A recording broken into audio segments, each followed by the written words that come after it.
so far I talked about these problems from architecture point of view, or kind of abstractly. Now look at what the industry people are saying about what is wrong about the current way of building internet infrastructure. So this is a slide from Stu Elby from Open Network. I mean, he presented it at Open Networking Summit.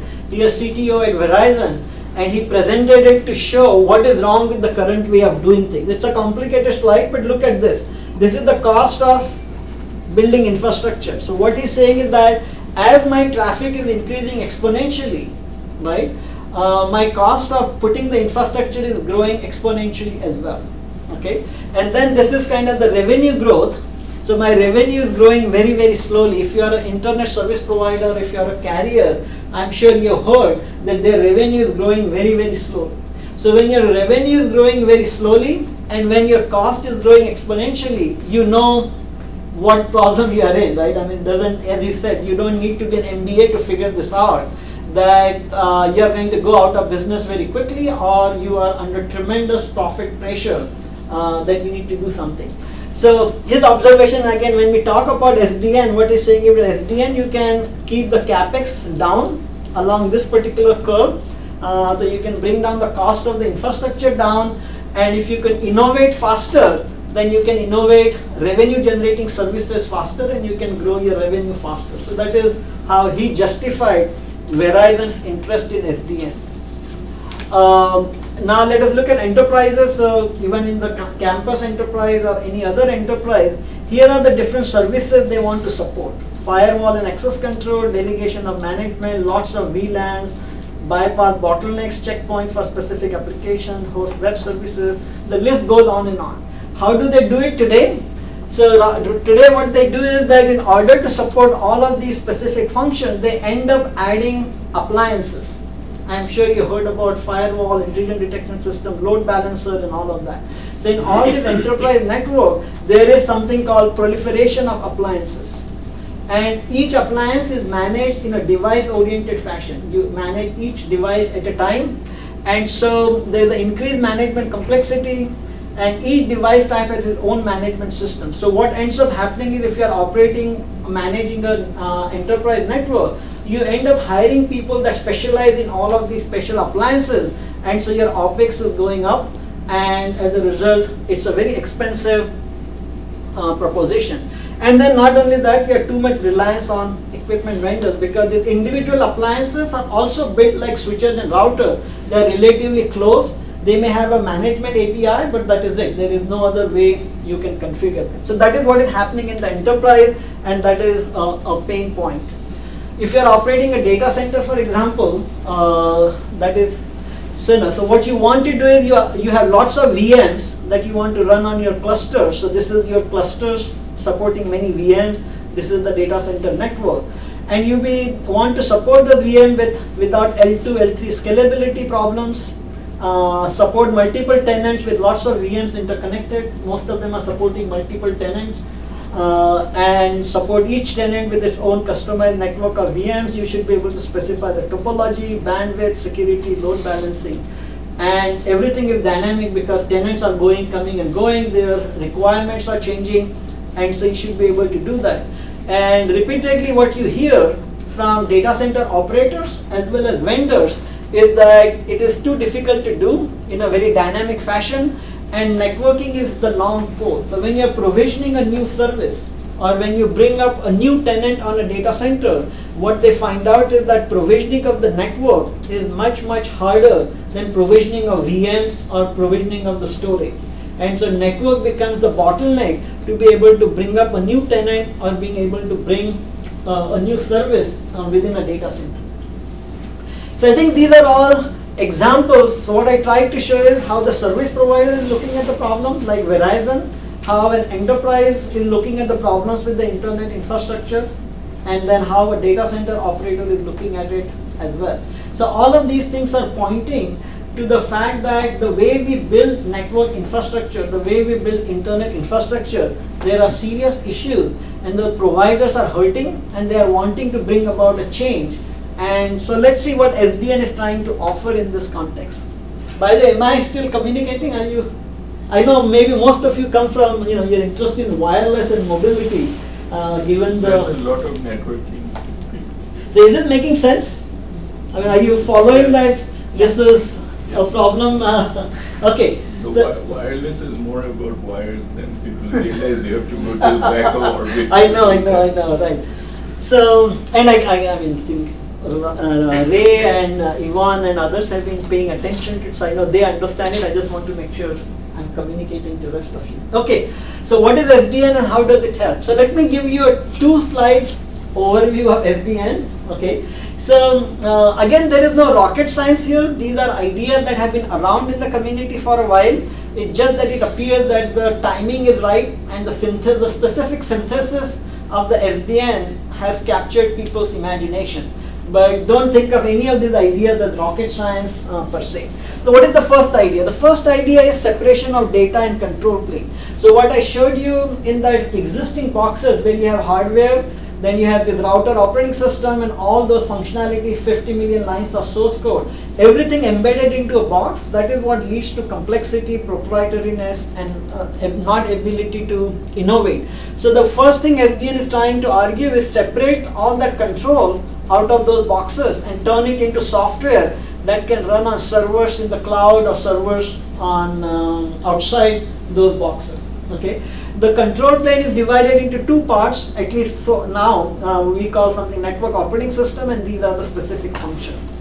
But the second important thing about SDN is between this control plane and this forwarding element. So the forwarding elements are much simpler, but this particular interface is vendor agnostic, and that is the protocol that we call OpenFlow. If you heard about OpenFlow, that is the protocol between the control plane and the forwarding element.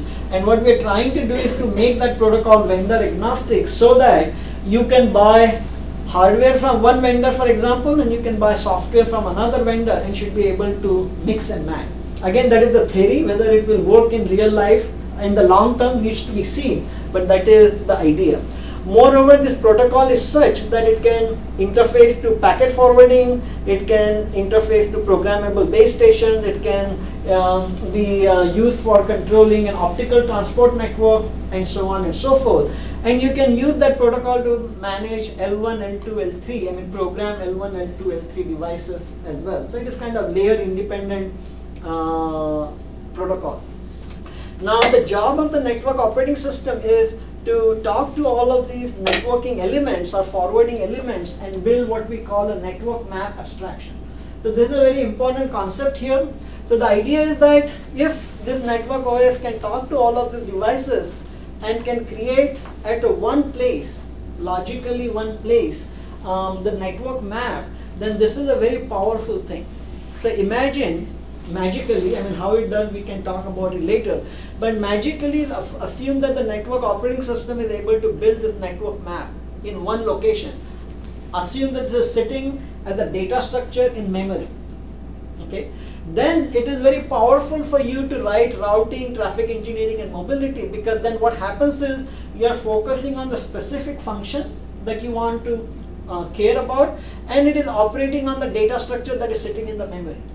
It's very easy. If you want to write shortest path routing, you just implement the Dijkstra's algorithm and the particular network map is given to you to just sitting there. So you just compute it, then you know the shortest path, and then you can program these packet forwarding elements because you've computed the shortest path. If you want to do traffic engineering, again, you don't need to worry about the physical hardware and all of this. You do the traffic engineering calculation on this particular network map. You decide what your tunnels are, what the paths you want to set up, and then just let the network operating system go and program the forwarding elements and to set up those LSPs or the path that you need to do. So the idea is that then writing these functions becomes really easy, because the network operating system is giving you this network map locally. So then these are very simple things to do, and that is what we have done time and again for last 3 years. Our students and lots of people have done very interesting demonstration that they could imagine a particular networking function, you know, that you say, oh, load balancing and routing is nothing but they are the same thing. One graduate student imagined that, and then he was able to demonstrate load balancing as a function sitting here without having to have load balancer and the devices sitting there. firewall, access control. Again, you write that as a function here, and then you are able to implement it very quickly. So that has been the power of SDN so far. And of course, you want well-defined API. Okay. Then we introduce one more abstraction here, and that is, rather than having this control program work on a global view of the network, which can be complex, because if you have a large network, you're keeping track of everything in the network map. That network map can get complex, and you may not care about all the details of that global network map. So what you could do is you use the concept of virtualization, and so what you do is you create an abstract network view, and then let the control program work on the abstract network view. So let me give you an example. If you are writing an access control application, a firewall or access control application, in that application you don't care about the network topology. You don't care which switch is connected by which link to another switch. In access control, what you care is, at the end, this user should be able to talk to this user should not be able to talk to this user. So potentially what you could do is you can have the whole network, the abstract network view can be a single switch, a large switch that has all the endpoints that you care about, and you are trying to decide who can talk to whom. And as long as that access control application can specify who can talk to whom using that big switch abstraction, you are done. You don't need to worry about any of the other complexity of the network. If you are familiar with the company called Big Switch, it comes from this particular thing, that the highest level for some of the control applications, you want to create an abstraction of a big switch, and then that is sufficient. Then the writing application becomes so much easier because you're thinking about just a single switch and how you're programming it. Okay, so this is kind of 2 slides or 3 slides introduction to SDN, and you can see there is nothing big about it in some sense. It's pretty straightforward, but it is powerful in many ways as well. So I had both a question and a comment. So in this kind of presentation, I don't know if the students are aware of the history, and you mentioned in earlier slides that the previous generation, to call it that, of networking everything was distributed. So all the switches were their own island, and they would communicate with other switches and then to gather all this information. So this is a much more centralized approach. So is the view of SDN really, or is the underlying model really much centralized, I guess is the question. Right, so I think it's a very good question. That is the question that comes up. So, okay, I didn't talk of, so this network OS, I said logically centralized. So this network OS can be implemented on multiple servers. It doesn't have to be, by centralized I don't mean a single server. Okay. So you can imagine multiple servers, but these are multiple servers that can be within a same cluster or within a same data center. But it's centralized at the administrative level. Yes, exactly right. Exactly. And then you can replicate it for robustness purposes or something, or failover and all of that. But otherwise it is kind of not, right. Yeah. Okay. But it's logically centralized. Yes, exactly right. Okay. Anything else? So this is kind of conceptually, this is what SDN is. I mean, and again, these concepts have been around for a while. Go ahead. So you said that graduate students were able to implement with this, and I can see that. But how do you scale that network OS in the sense that as larger and larger networks, how does is it just a question of adding servers and is it as simple as that, or is there more complexity? Because you've taken the complexity from the switches and then brought it up here, but you still have to deal with the complexity there. Very good question. So yes, so the implementation of network operating system is a challenging task. I wouldn't say it is simpler, but the idea is you solve that problem once.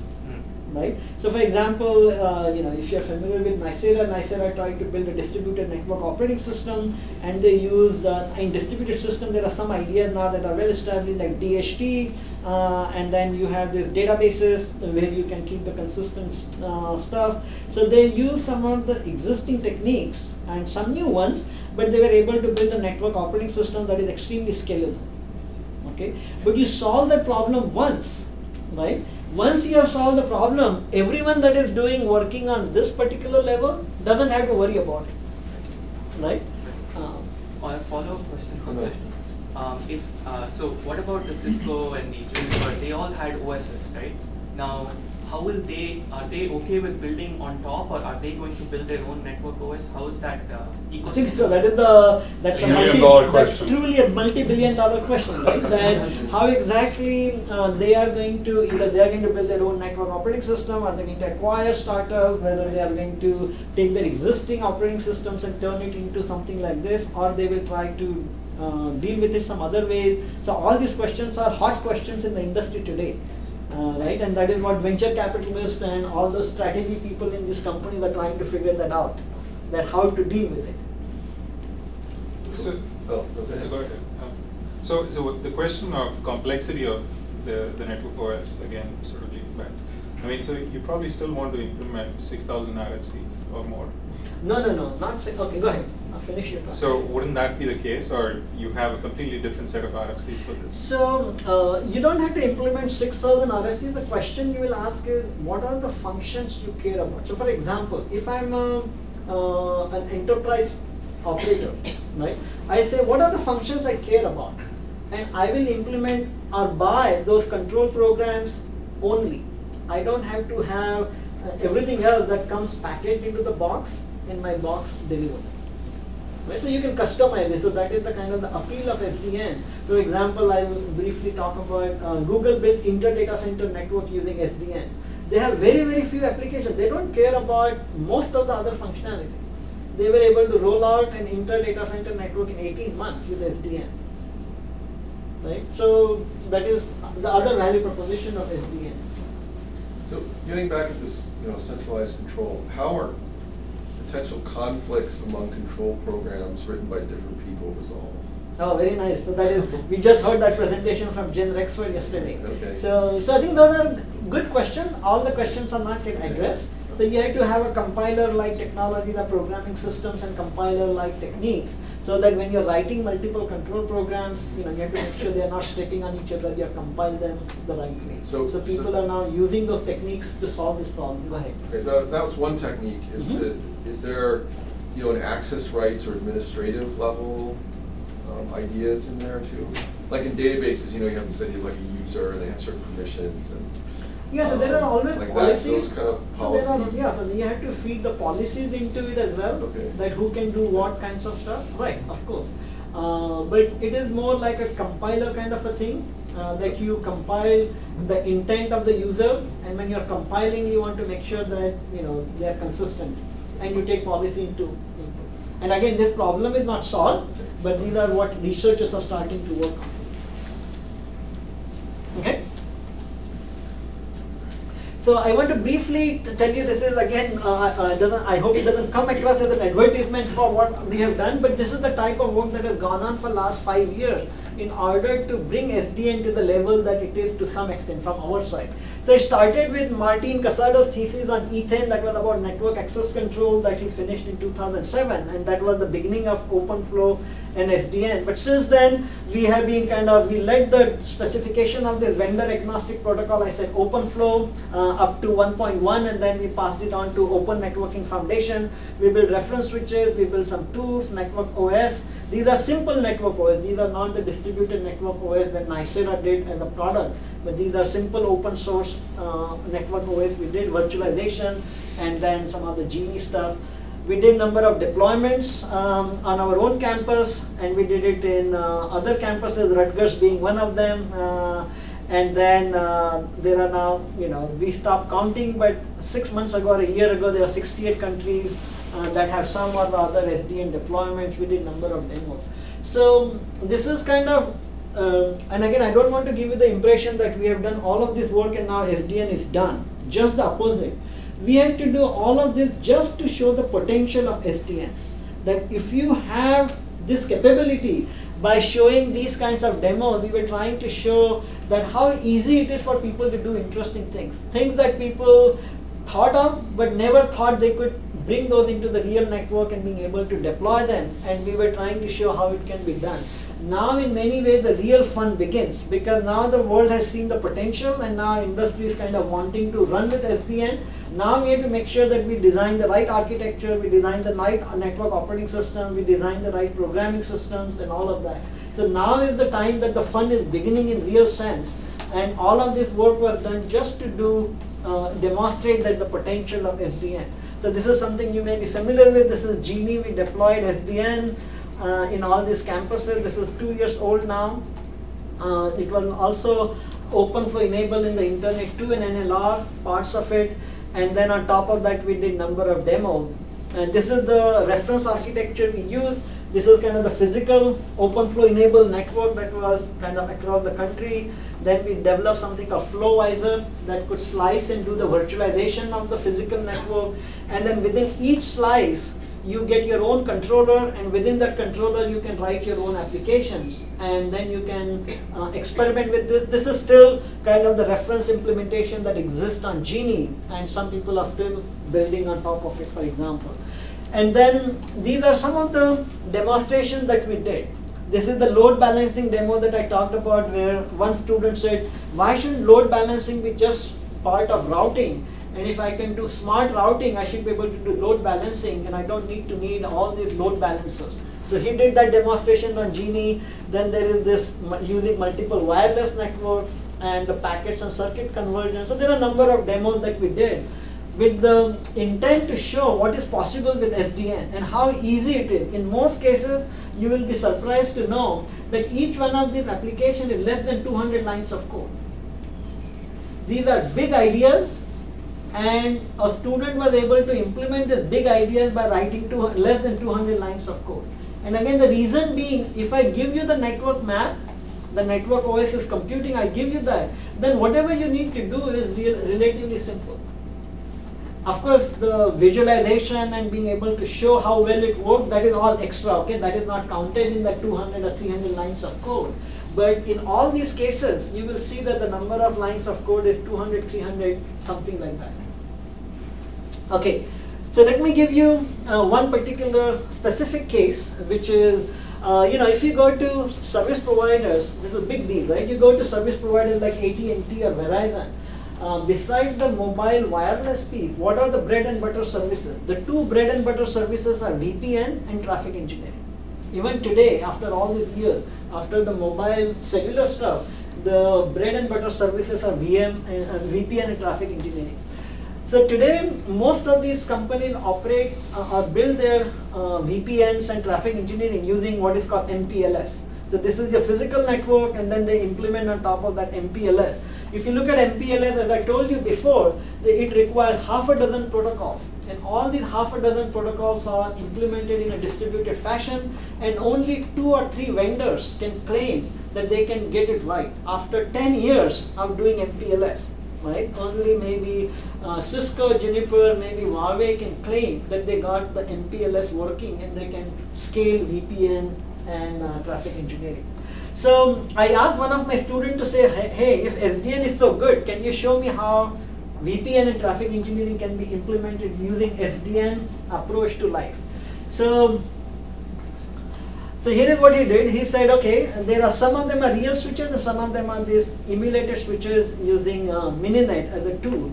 And then these are simpler multi-vendor data plane. Then he again, network operating system. Then he implemented these things: routing, discovery, label distribution, recovery. He implemented all of these functions, but he did not implement all those protocols. I hope you understand, right? So this is when we talk about RFCs, you don't have to implement all those protocols. Of course, you need some way to do routing, you have to do discovery, label distribution, but you are implementing them as functions on top of the network operating system. And then he implemented this traffic engineering 2.0 and VPN with all the bells and whistles that are there, okay? And one student for 9 months and another student joined him for 3 months. So this is the kind of effort it took, and he was able to demonstrate all of this traffic engineering VPN. And all of this required, and the demonstrations and everything required 4,000 lines of code. Whereas if you look at the public domain versions of this, it is 600,000 lines of code. And one person for 9 months and another one for 3 months. So it gives you an idea that, again, the power of SDN and how one could do these kinds of things much better. Now, if you think, oh, you can always do things in research and in the lab setting and emulation, you may not want to believe that. But now look at what Google did. So Google was a big believer in OpenFlow and SDN. So this is Urs, he's the senior VP at Google in charge of all the infrastructure, all the applications, a big guy, and he gave a talk at ONS 2012. And here are the Google data center all around the world, all interconnected by OpenFlow and SDN at this point. They have turned off their old network, all operating with OpenFlow and SDN, and he uses traffic engineering and can push the utilization of the links to 100%. Most of the service providers operate their links at 30%, but with this central vantage point and the traffic engineering he does, they are operating their links now close to 100% utilization. The most important resource is links in many ways, and if you can push it from 30% to close to 100%, it's a big deal. And they were able to roll it out in 18 months. Okay, so this is kind of another proof point. Now, in the cloud, as I said, there is all this problem. So what people are trying to do, SDN is really hot in the data center space. In the service provider space, Google, NTT Communications are the only two companies that have done something significant. But in data center, there are many people that are now deploying SDN, and Nicira, for example, has the biggest traction. So the way they do it, this particular infrastructure that I showed you before, they do the virtualization. You have something like Network OS, and then for tenant A, you want load balancing, firewall, you implement these functions in software. You don't need those appliances. You can do Network OS for this particular tenant, and again, load balancing in IDS. And another tenant, you can do the customization, and you can do these kinds of things. So this is again what is very popular and gaining a lot of traction in the industry right now. So, and these are some of the early adopters of this in Japan, in NTT Communication. These are on the Wall Street, Rackspace, the hosting. You know about eBay, I guess. Okay, so these are some of the people that are starting to now deploy SDN in the data center context.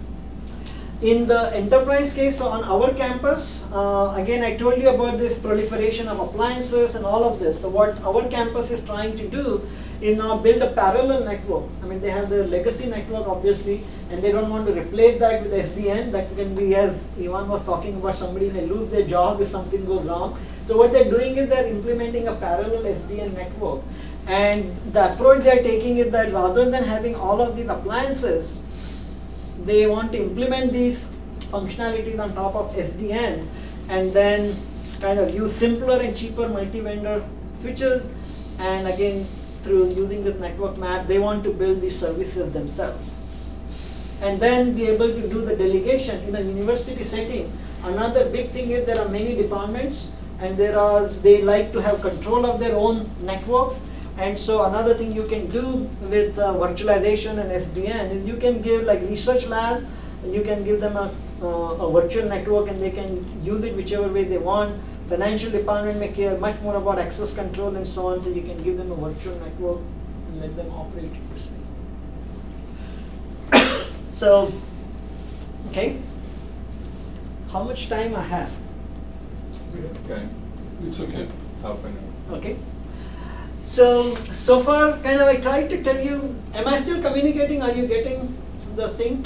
So the next piece is in many ways the most important one for you because you are in university, you are in research. And the point is that it is not just a feature but a new way of thinking, and it enables a lot of things. And so what the future is, what the research ideas are, and how fundamental it is. So I think I'm going to try to see whether I can do justice to this, but if you want to hear the real talk, go and listen to Scott Schenker's talk at Open Networking Summit. He was the keynote speaker at the first Open Networking Summit, and you can go and check it out. And the title of his talk was Future of Networking and the Past of Protocol. So I think the title is very revealing. It is again trying to say that in networking, we have always, every time we thought of some new thing, we immediately jump to thinking about protocols. If that is our kind of last 40 years of history, that every time we think about any new feature, new capability or something, we think in terms of protocol. And with SDN, the thinking is it is less about protocol, it is about writing software functions, creating right abstractions and being able to write the functions. So let me tell you again. So again, the abstraction that we came to, it has taken a while to come to that. It is not that we, on the day one, we were able to think about it. So let me give you some context.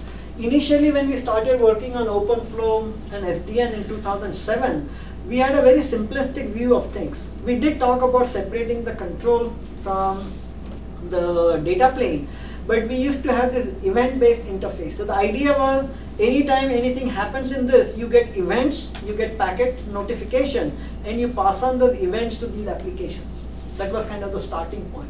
But then what we realized is that every function that you are writing on top of the network operating system ended up building a network map. Because before you do anything, you want to have a state of the network, and then you want to do something on the state of the network. So each one of them was wanting to build a state of the network itself. So we said, oh, if that is the case, then shouldn't that become part of the abstraction, and that is what the network operating system should provide. Okay.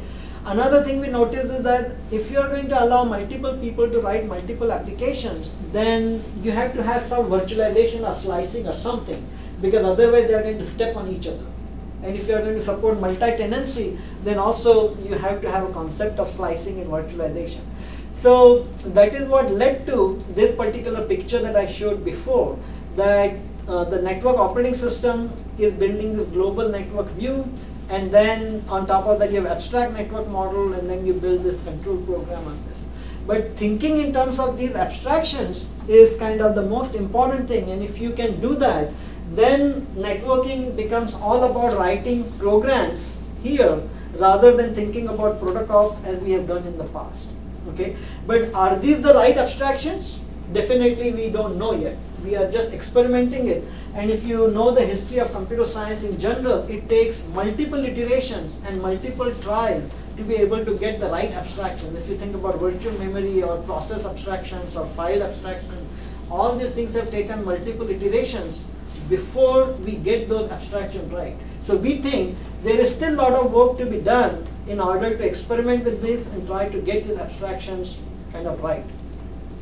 So, but once you have this abstraction, here is the power of it. Let me give you one example. So one power is you can show a lot of correctness about, you can argue and reason about network correctness much more easily in this context than we have been ever able to do with our current way of doing networking. So for example, this is again showing the same abstraction. And now what happens typically is, if I'm a network operator or a network programmer, I begin with an intent. I have an intent that what I want network to do or my feature to do. And in this case, I'm using a very simple case like A can talk to B or B can talk to C, A cannot talk to C. This may be my intent as a network programmer or a network engineer. So you specify it in some description. It can be a programming language or something using which you specify this intent. But then you are able to kind of map it into the virtual network. Okay? Then you are able to translate that from that virtual network description to the global network view, the physical network view as well. And so that you can specify in the physical network what it means that A can talk to B or B can talk to C or A cannot talk to C. What does it mean in the physical network context? And then once you know that, then what you're doing is you're programming these flow table entries in each one of the switches to tell what does it mean that A can talk to B or A can talk to C and so on. So you're programming. So this particular whole process, if they are done using abstraction, you can automate it. So you can use compiler technologies and programming system technologies that you can start at a very high level and then you can compile it down. And while you're compiling it down, you can do consistency checks. You can do all kinds of checks to verify that what you're trying to do is correct and there is no inconsistency that is being introduced in the system. So that is the power that we haven't had in networking for all these years, that we were not able to do something like this at this level. And so if you could do it, then as I said, you can do some of the static checking, but you can also do some of this automatic checking of the data path itself.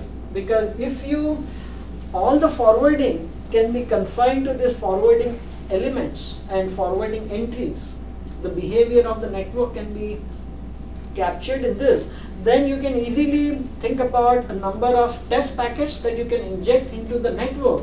And if you can inject those test packets into the network, you can verify all the data paths that are there in the network. Again, for a minute, if you think about it, this is a capability we never had access to for all these years. That you can introduce a small number of text packets and be able to check the entire data path and be able to guarantee that my data path is working correctly. We do ping or we do trace route, but that is very, very limited. Here, you can, in a systematic way and in a rigorous way, you are able to decide that if I inject certain number of test packets, I will be able to guarantee and check all my data paths and be able to verify that it works. You can also think about building a network debugger using which you can think about what exactly happened to my packets or what happened when something goes wrong. I should be able to go and check, like what you do with your programs. When the program doesn't work, you can have checkpoints, you can have some checkpoint for checking for some invariants, and you are able to do that in this.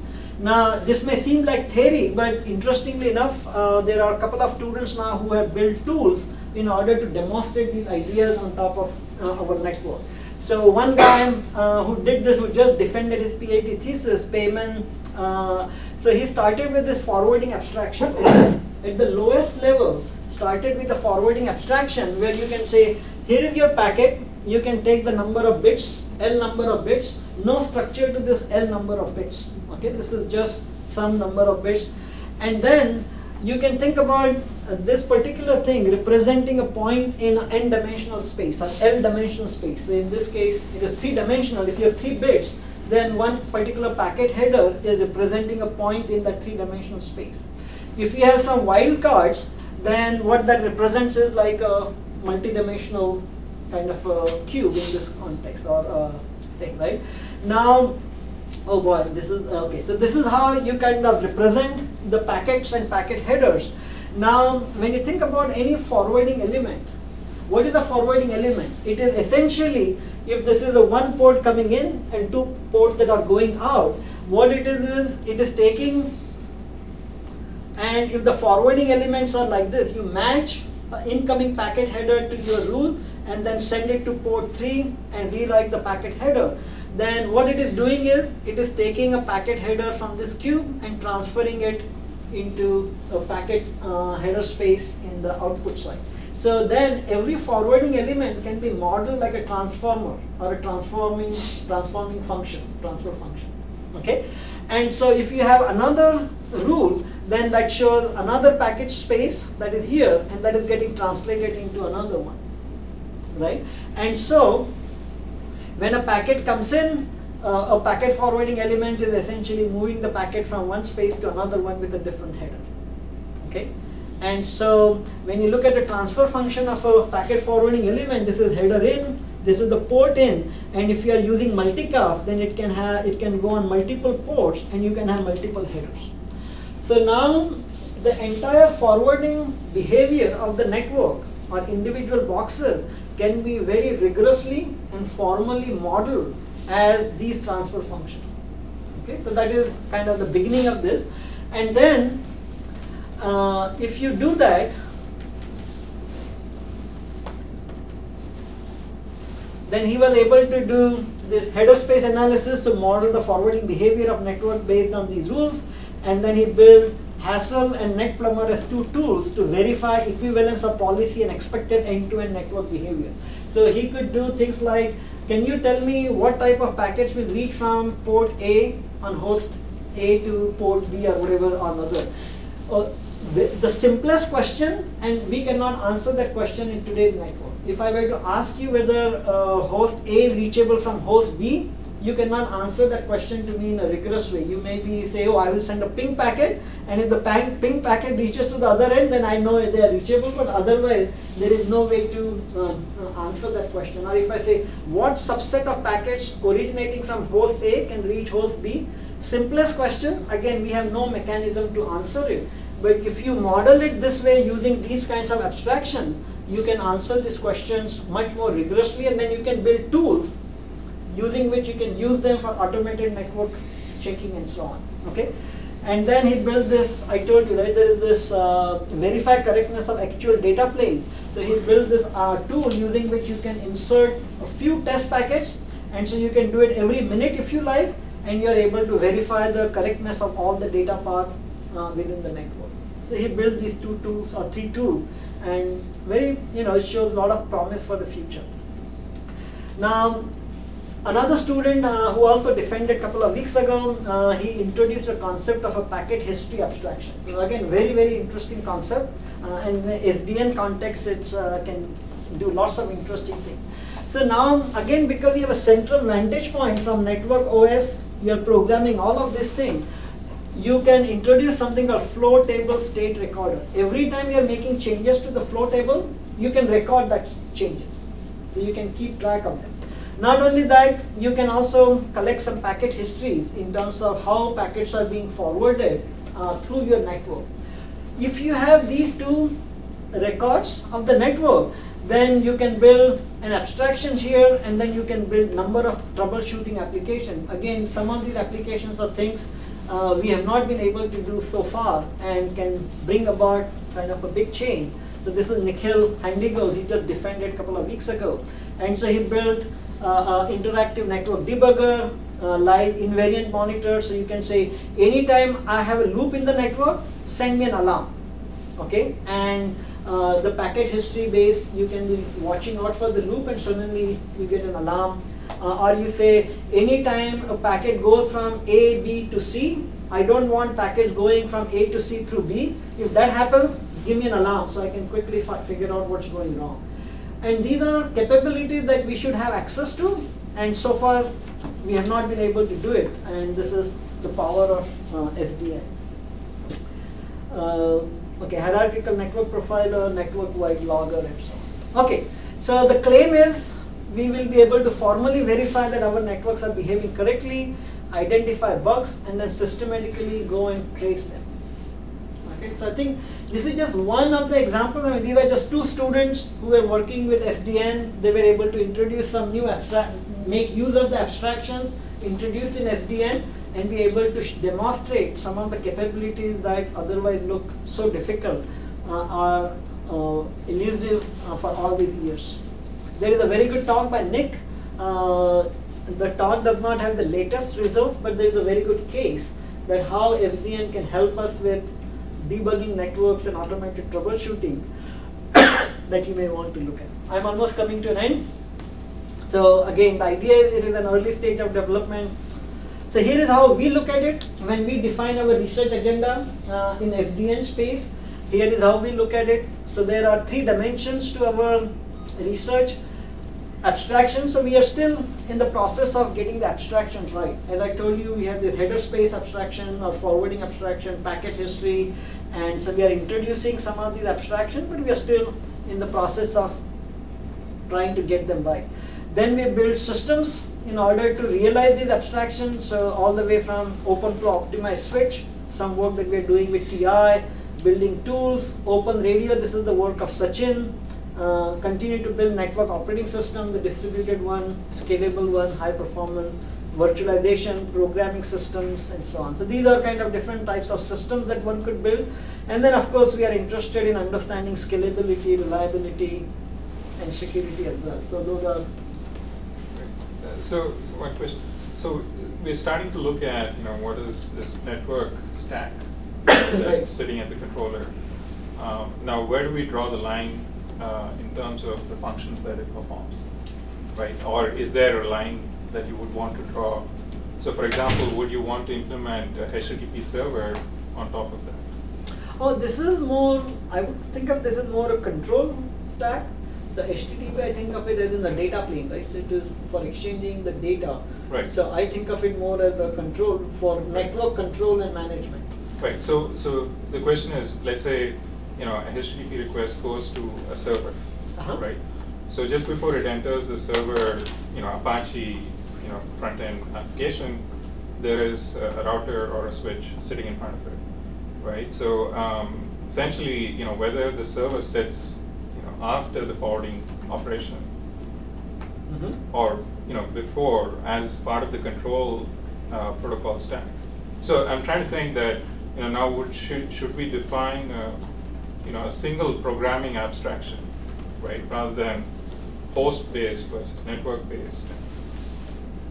Or is that? That's a good question. We haven't thought about it, but we think of this particular stack as for network control and management, it's really not for end-to-end services. So HTTP, I mean, for example, you may run HTTP for a different reason. If you're doing some visualization or something, then you may run HTTP for that reason, but Right. not for your end customer. Right. So I think it's interesting in mobility first. We're trying to see, what might be a compute plane plugin, which might be in the data path, but could be hosted by a service provider, and not necessarily as an endpoint, right? But Internet that is service. okay, right? So you may have, within the network, you may have a server that is sitting within the network. It is part of the network. And so if you look at something like OpenStack or so on, they're trying to orchestrate computing, storage, and networking together, right? So you can imagine that within the network, you have the forwarding elements, you have storage and computing, and then you may have something that is orchestrating among those three of them. And then you can say, oh, these flows I want to kind of terminate here temporarily and then move on. So that could be done, but still the termination point will be on the server side, not here, as far as I know. But I mean, we need to talk more. Right. We have not thought about it that way. So I guess a related question is certain classes of network appliances will reconstruct the stream of octets in TCP. Uh-huh. They will go in and make changes to the stream of octets, like insert an HTTP header. Uh-huh. So that seems to be very difficult to capture in an overflow environment because it sort of blurs the line between the header and the data. So as long as it is HTTP, you define as a protocol, and it is part of the protocol header, and then you kind of look at it that way, then those appliances can be programmed or configured, whatever, managed to. But you might not have the entire header in a single packet. So that You might may have to be okay. keep state between packets. Okay, so that is where I think the OpenFlow current model does not really, if the state is something more than the state you keep in like a flow table entry, then that is something difficult to do. And then if you are doing that state-based processing, then some of these forwarding abstractions and this stuff that I'm talking about becomes much harder to model them. Because right now you bring in a header, you do a lookup, and then you can rewrite the header, you can send it to multicast, all of that is possible. But if you have state, some other state, and you are almost like doing a computation, then that could be hard. I mean, it can be done, but then you lose some of the power of all these abstractions and what you can reason about them. Okay, so just to finish, there are these different domains of use as well. So you can have all of this, but you can apply to obviously enterprise network, data center network, service provider, and so on. So there are opportunities in all these cases. There are some varieties as well. Oh, so I guess multiple of you asked me about inter-domain stuff. So I just at the last minute inserted one slide to tell you what we are trying to do. So if you look at now Internet 2 is just rolling out 100 gig SDN, which is pretty amazing. If you heard about their innovations platform, they are rolling out, they already have it working, 100 gig SDN that they're deploying. So the question is that, you have Internet 2, SDN, and all these applications that Internet 2 and others are rolling out. But you know that your SDN island overnight is not going to, the whole Internet is not going to become SDN based. So it has to operate, in this all BGP IP centric world. And as you know, BGP is the protocol of choice for interdomain and so on. So let me see whether I have the next slide. Oh, I don't have the other slide. So what we have done, we just did a demonstration for our sponsors, where what we did was, we said, okay, all of this is SDN, and then we implemented a BGP here. That BGP can pair with all the other BGPs, compute RIB, the routing information base, and then that RIB is transferred on the SDN side. And then on the SDN side, we wrote again a simple application. Using the RIB, it is able to set up the paths within the SDN, and then you are able to reach out to the rest of the internet. And so the rest of the internet doesn't know that internally you are operating in SDN. To rest of the internet, it would look as if it's a standard SDN, a standard autonomous system. So we demonstrated that. Now we are trying to look on if there are multiple SDN networks and we are trying to do inter-domain routing among those multiple SDN networks, how to do that. So that is the next thing we are starting to look into.